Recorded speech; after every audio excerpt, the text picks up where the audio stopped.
Imagine the unthinkable. A 5-year-old child, not playing with dolls, but preparing to become a mother.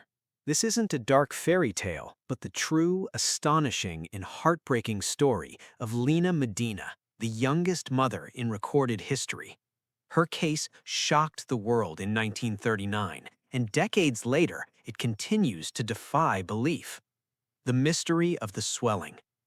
Our story begins in 1939 in a remote, poor Andean village in Peru. 5-year-old Lina Medina was like any other child, one of 9 siblings, but her parents noticed something deeply concerning. Her stomach was growing at an alarming rate. Fearing a grotesque tumor, they desperately sought help, bringing their tiny daughter to a local hospital in Pisco. What doctors discovered next sent shockwaves through the medical community in the world. After a thorough examination, the physicians delivered an almost impossible diagnosis. Lina Medina, at just 5 years old, was 7 months pregnant. An unprecedented birth. 6 weeks later, on May 14, 1939, Lina Medina made history. She gave birth to a healthy 6-pound baby boy via cesarean section. At the time of delivery, she was precisely 5 years, 7 months, and 21 days old. This made her, and still makes her, the youngest confirmed mother in documented medical history. The surgery was performed by Dr. Gerardo Lozada and Dr. Busalu, with Dr. Coloretta administering anesthesia, necessitated by her small pelvis. The baby was named Gerardo in honor of Dr. Lozada, who had first attended to Lina. The science behind the impossible, precocious puberty. How could such a thing be biologically possible? Medical experts identified Lina's case as an extreme example of precocious puberty. Dr. Erica A. Eugster, a pediatric endocrinologist, describes it as an absolutely unbelievable story, but these things do happen. Precocious puberty is a condition where a child's body begins to develop secondary sexual characteristics much earlier than the typical age. In girls, this means breast development and menstruation before the age of 8.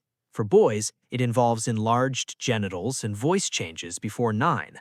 Lina's case was exceptionally rare, with some reports even claiming she began menstruating as early as 8 months old. Doctors observed that Lina had fully mature sexual organs.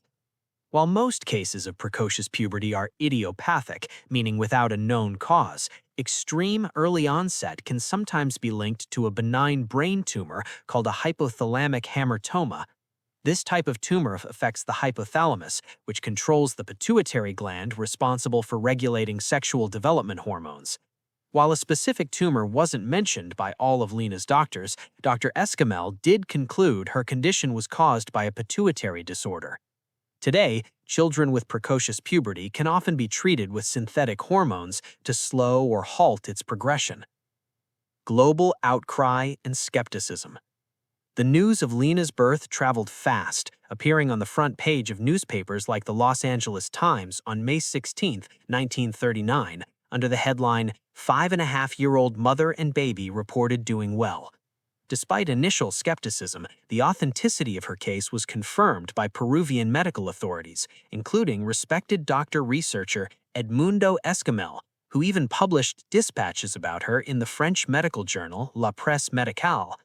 A U.S. Public Health Service Assistant Surgeon General also examined Lina in Peru in November 1939, confirming the case and describing it as the most amazing thing in his career as a physician.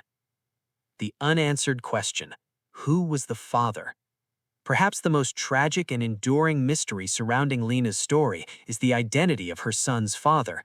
Despite repeated gentle questioning, Lina couldn't give precise responses, according to Dr. Escamel.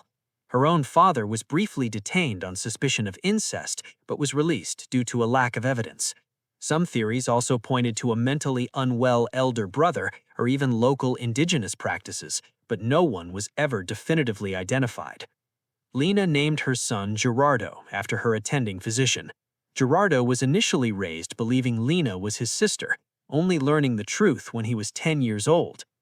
An American child psychologist who examined Lina 2 years after the birth noted that Lina was above normal in intelligence and saw Gerardo as a baby brother. Lina's life beyond the headlines.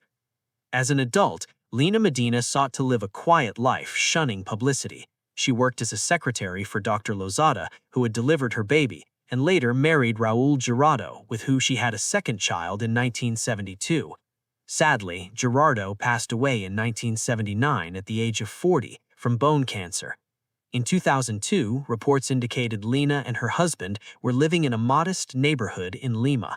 While it is unclear if she is still alive today, other sources as of 2025 suggest she is still living in Lima but continues to refuse interviews.